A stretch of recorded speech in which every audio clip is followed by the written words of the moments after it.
Terima kasih Pak Ketua, pimpinan dan anggota Badan Anggaran Dewan Perwakilan Rakyat Republik Indonesia, Ibu Menteri Keuangan, serta seluruh jajarannya, Pak Gubernur Bank Indonesia dan seluruh jajarannya. Saya kira saya juga tidak akan banyak untuk menyampaikan. Saya akan langsung aja di halaman 5. Tadi telah disampaikan mengenai tema dari rencana kerja pemerintah pada tahun 2024, mempercepat transformasi ekonomi yang inklusif dan berkelanjutan dengan target sasaran.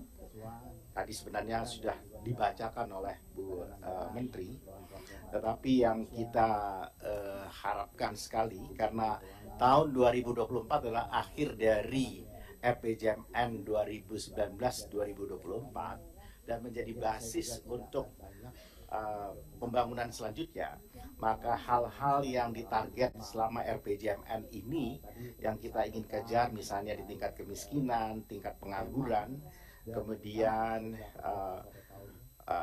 nilai tukar petani dan nilai tukar nelayan, mudah-mudahan dapat kita capai dengan baik.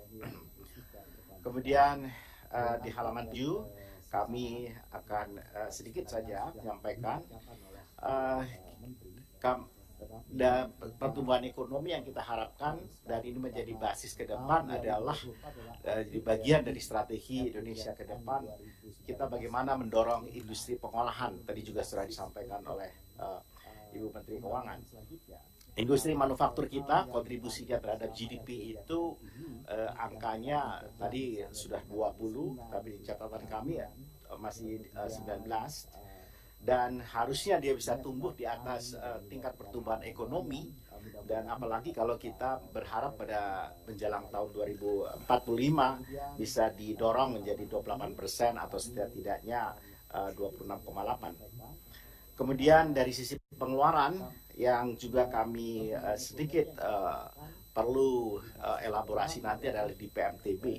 Di PMTB yang 6,2 hingga 7,0, karena perkembangannya sampai dengan triwulan pertama untuk tahun 2023 ini kurang menggembirakan. Dan tadi next halaman 8, dalam sasaran pembangunan per provinsi tadi juga disampaikan oleh Bu Menteri Keuangan. Memang kita lihat kayak di Sumatera, kecuali Aceh, Riau, Jambi, itu tingkat pertumbuhannya berdasarkan growth dynastic dan bersama dengan teman-teman di Bapeda, mereka belum mampu menembus di atas angka 5%, termasuk bubble. Kemudian kemiskinan juga masih besar di Pulau Jawa. Bahkan kemiskinan ekstrim sebenarnya ada angka sekitar 3,7 juta penduduk miskin ekstrim itu di Pulau Jawa. Next di halaman 10.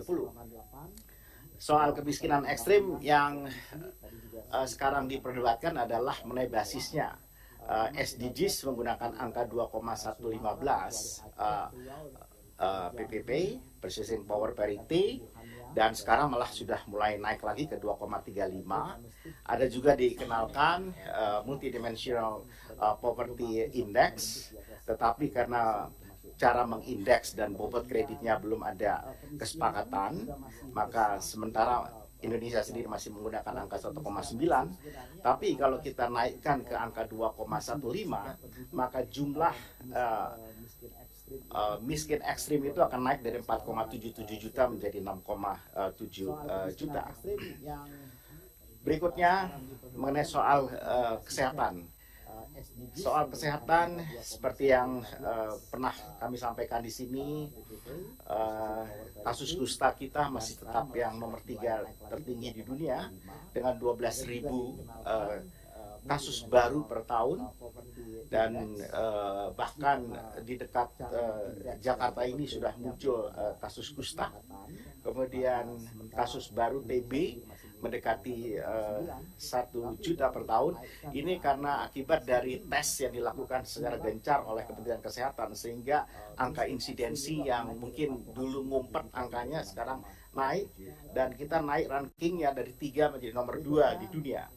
Kasus malaria sekarang ada sekitar 415.000. Kita ingin mengeliminasi di seluruh kabupaten kota, tapi kira-kira sekarang sekitar 360-an kabupaten kota.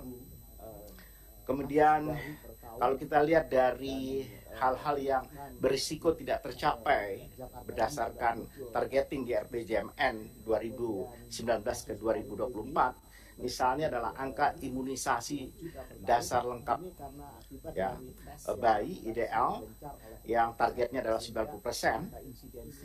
Stunting kita targetkan 14%, sekarang di 21,6.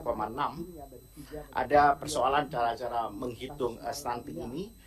Dianggap kalau sudah melewati usia dalam basket stunting, kemudian tidak dihitung bahwa bayi itu atau anak di bawah 5 tahun itu masih mengidap stunting.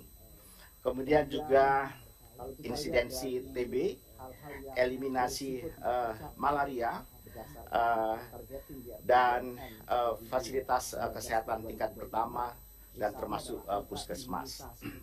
Berikutnya kami sampaikan juga, tadi juga disampaikan oleh Ibu Menteri Keuangan, untuk menanggapi perubahan iklim, khususnya terkait dengan angka Oceanic Nino Index yang menunjukkan ada kemungkinan satu daur tentang kenaikan suhu di muka bumi, di muka laut, SML, dan ini diperkirakan akan dimulai bulan Agustus hingga tahun depan dia menurun sedikit dan kemudian akan naik kembali. Ini punya akibat terhadap produksi padi, dan dalam pengalaman kita, kalau kita dihinggapi oleh El Nino, itu biasanya produksi padi bervariasi turunnya 1 sampai hingga 5 juta.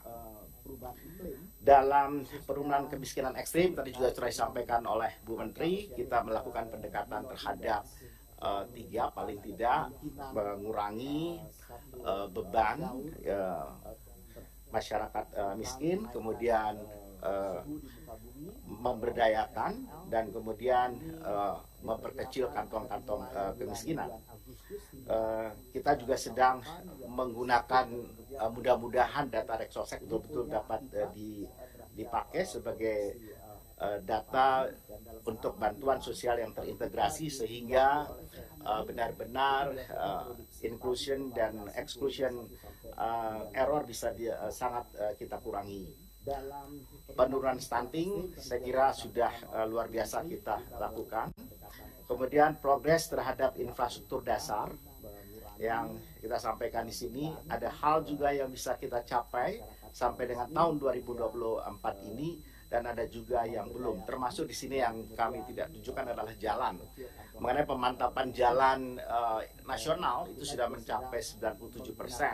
Jalan-jalan provinsi masih di bawah 70%, dan kabupaten kota masih di bawah 50%.